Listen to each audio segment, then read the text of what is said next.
Hello everyone, welcome to Enggclasses YouTube channel for a video lecture series in control systems. In this video lecture we shall consider, for the given mechanical system shown, obtain the equivalent electrical system using force current method. So this is the given numerical. The very first task is to draw its equivalent mathematical model. So how do I draw that? To draw the equivalent mathematical model, first I need to identify the number of displacements. So as I can see here, there are three displacements, that is x1, x2 and x3. The very first task is let me draw the three displacements over here, the three nodes. This is the first node, this is the second node, and this is going to be the third node. So I'm going to call this as x1, x2, and the third node is going to be x3. So what is the next task? The next task is, at x1, what are the elements being connected? At x1 there is mass m1 and there is friction, that is B1. So these are the two elements which are exclusively connected at x1, M1 and B1. So I have to draw now M1 and B1. So let me first consider sketching M1. Here I am going to sketch M1. That is what I am doing now. So let me first sketch M1 over here. Yes, I'm almost done. So let me extend this till here, and I'm going to call this as M1. So as I said, this is going to be M1. So let me write it over here as M1. So there is B1 as well. So how do I draw that B1? So let me also sketch B1 from node X1.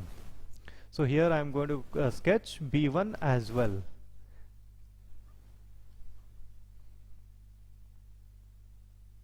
So I'm going to sketch it something like this. This is the dash point which is connected to B1, which is connected to X1. So this I'm going to extend this further till end. Yes, done. So let me call this as B1. So this is going to be B1. So what else is there at displacement X1? At displacement along with M1 and B1, there is applied force F of t. So I need to indicate that also. So let me indicate the applied force F of t over here. Yes. So here I'm just going to draw a small circle. Here I'm going to indicate that the applied force is F of t. Yes. Let me extend this further till here, and yes. So this I am going to call it as the applied force F of t, which is being applied in this direction. So let me join these two things and let them, these two connected to the ground. Similarly for this. So this is also connected to ground. So now let me check at the displacement x2. What are all there at x2? So if I look over here at x2, yes, there is mass m2, there is friction b2, and there is the spring k2. All these three elements are there at x2 exclusively. So let me draw those things now. So there is m2. So first let me sketch m2 over here. Yes, let me just draw a square, and I'm going to call this as m2, and let me extend this further till this point. Yes, and I'm going to call this as m2, mass m2, and I said there is k2 as well as b2. So first let me draw the spring constant k2. So here I'm going to draw the spring constant k2. Yes, and again let me extend this further till this point. Yes, I'm done, and I'm going to call this as the spring constant k2, and there is also b2. The dash point or the friction b2 is there, so I'm going to indicate that over here. Yes, here I'm going to draw this as, sorry, just a minute. Yes.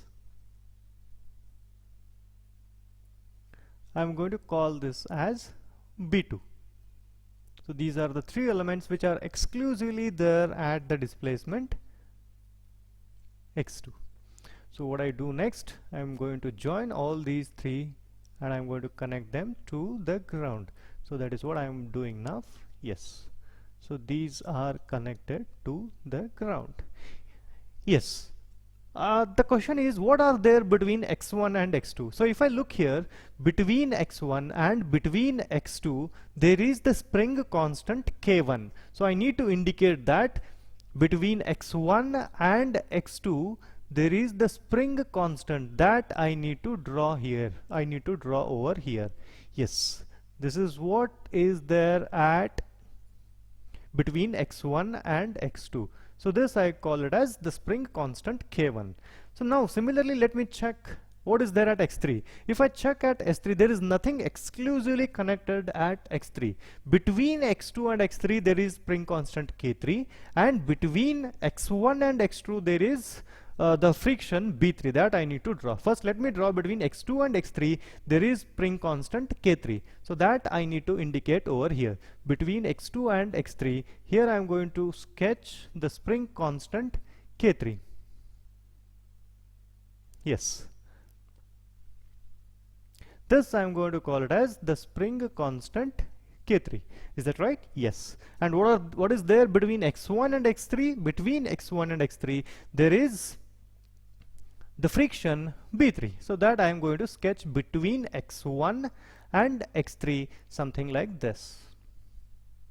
Yes, I'm almost done. So here I'm going to sketch the spring constant or the dash point. I'm going to call this as B3. So and let me join this point to the displacement x3 and I'll be done. Yes, I'm almost done now. Done. So this is the equivalent mathematical model. So once this is drawn, I can write the equilibrium equations for these things, and later I can apply force current analogy and I can get the final electrical equivalent diagram. So how do I get the equilibrium equations? So first I need to write the equilibrium equations at node x1, at node x2 and at node x3. So let me draw the equilibrium equations first at node x1. So what is the equilibrium equation? I'm going to apply the force f of t. So I'm going to write f of t is equal to, what is there? There is m1 and there is b1, which are exclusively at x1. So I'm going to write m1 into d square divided by dt square of x1 and plus b1 into d by dt of x1. So this is what is there at x1. Between x1 and x2 there is spring constant k1. So let me write that as k1 into x1 minus x2. It will not be x2 minus x1 because I'm writing with respect to displacement x1. Hence it is k1 x1 minus x2. Similarly, there is another friction, that is B3, which is there between x1 and x3. So this I am going to write this as d by dt of x1 minus x3. So this is what I am going to write. Next, what is there at displacement x2? So moving on further, at displacement x2, 0 equal to, because the force has been applied to x1, hence 0 equal to, there is m2, k2 and b2. So let me write this as m2 into d square divided by dt square of x2 plus there is b2. So how do I write b2? b2 into d by dt of, it is this with respect to displacement x2 plus there is spring constant k2. So this I'm going to write this as k2 into x2. And now moving on further, there is k3. There is k1 between x2 and x1. So that I am going to write this as k1 into x2 minus x1. So this is what I have. Similarly, the last element, that is k3, which is going to be x2 minus x3. I hope you people are getting this. Similarly, moving on further, what is the equilibrium equation at the node x3? So this is the equilibrium equation at node x3. So this is at, I just forgot to write this. This is at node x2, and this is with respect to at node x3. So what is there? 0 equal to, what is there at x3? At x3 there is k3, which is between x3 and x2, and there is b3, which is again between x3 and x1. So that I need to write. So I'm going to write this as k3, which is there between x3 and x2. So that I have written over here, plus, and there is the friction b3, which is there between x3 and x1, d by dt of x3 minus x1. So this I'm going to write. So this I'm going to call it as equation 1. This I'm going to call it as equation 2. And the last equation, this I'm going to call it as equation number 3. So these three are the equilibrium equations. So now for these equilibrium equations, I need to apply force current analogy. So let me write that. It is asked to draw the equivalent diagram using force current analogy. So using force current analogy. So what that says, so every mechanical element, they have their equivalent elements in electrical domain. So which are those? The mass we have, that is being represented as the capacitor.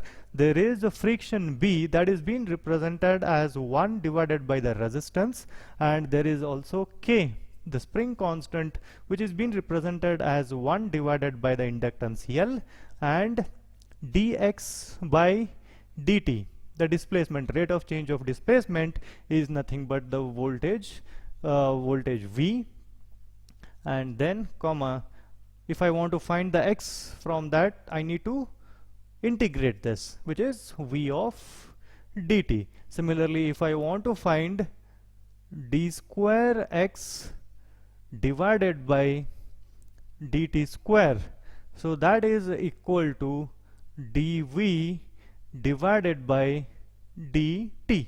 So these are the things that I can write using force current analogy. So using this, I have to rewrite equation number 1.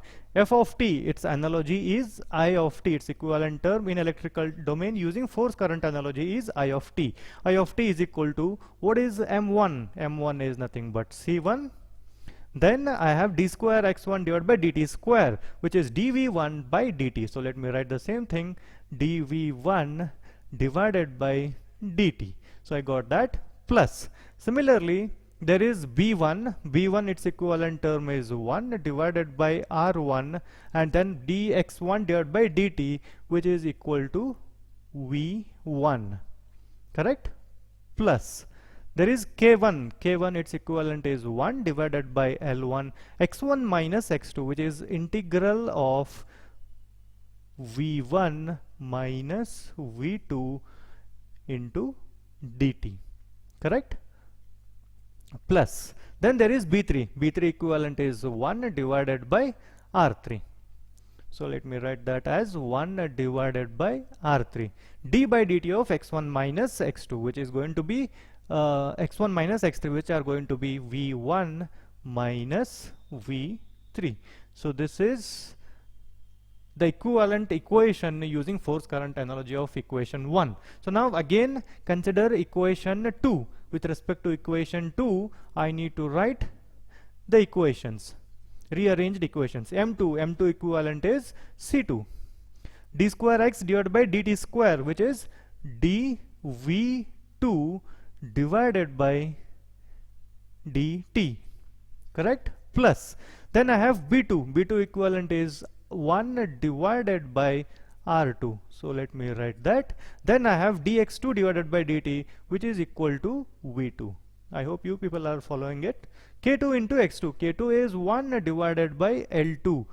Then I have x2 is integral of v2 dt, plus K1 into x2 minus x1. K1 equivalent is 1 divided by L1. Then V2 my integral of V2 minus V1. Correct? Into dt. Last one is K3. K3 is 1 divided by L3 integral of V2 minus V3. Done. So this is the second equation. And considering the equation number 3, for this I need to apply again force current analogy. I'm going to get 0 equal to K3. K3 is nothing but 1 divided by L3, and then I have integral of V3 minus V2.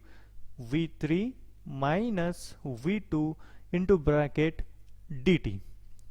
I hope you people are following this. Plus B3. What is B3? B3 is the resistance 1 divided by R3 into bracket I have V3 minus V1. So for these three equations I need to draw the equivalent electrical network. So how do I draw that?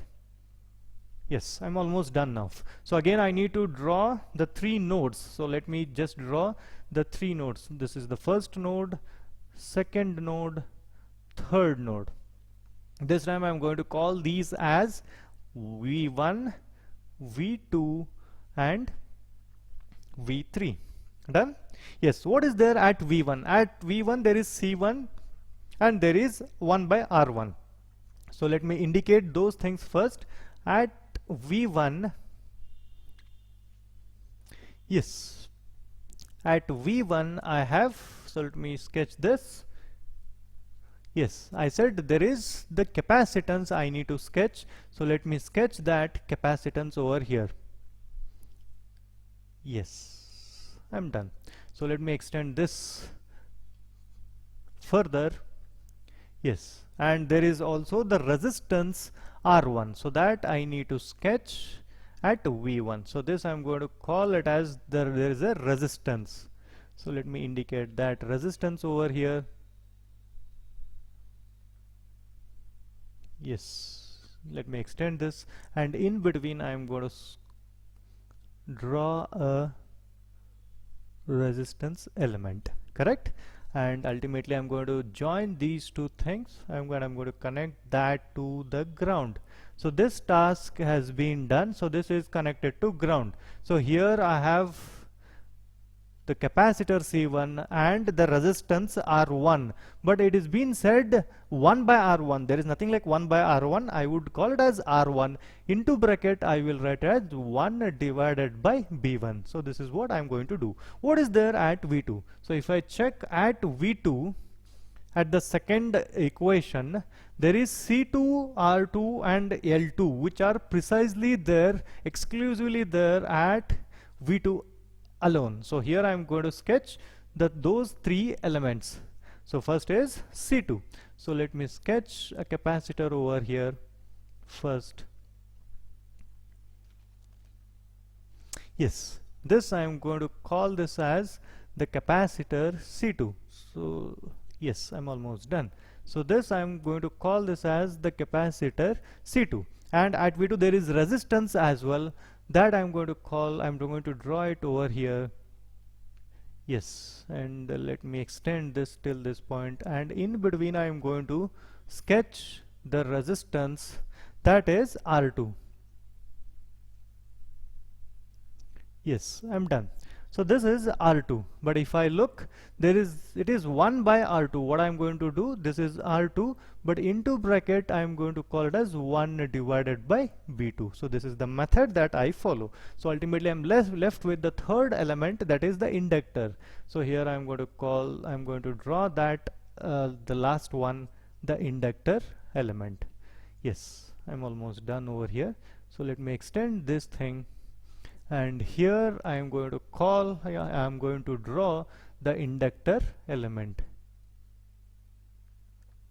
Yes, this is nothing but the inductor element L2, but it was actually 1 by L2, so I'm going to call this as L2, but into bracket I am going to write it as 1 divided by K2, and all these three elements I'm going to join together, and let me join these thing to ground, connect these thing to ground. And between V1 and V2, yes, what is there between V1 and V2? So if I look between V1 and V2, there is 1 divided by L1, so that I need to draw over here. So here I am going to sketch the inductor between V1 and V2. So this is nothing but L1.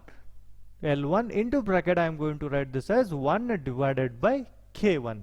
Then yes, what is there between V2 and V3? Between V2 and V3 there is an inductor L3. So again I am going to sketch this between V2 and V3. I am going to sketch L3. So this I am going to indicate as L3. Into bracket I will write this as 1 divided by K3. Yes. And what is the last element? Between V1 and V3 there is the resistance R3. So that I need to sketch. So let me sketch one resistor over here. Yes. So in between I am going to sketch one resistor, and I am going to join this to V3. Yes, looks like almost done. So now I am going to sketch this as the resistance R3. So this I am going to call it as R3, but it is actually 1 by R3. So what I am going to do is 1 divided by V3.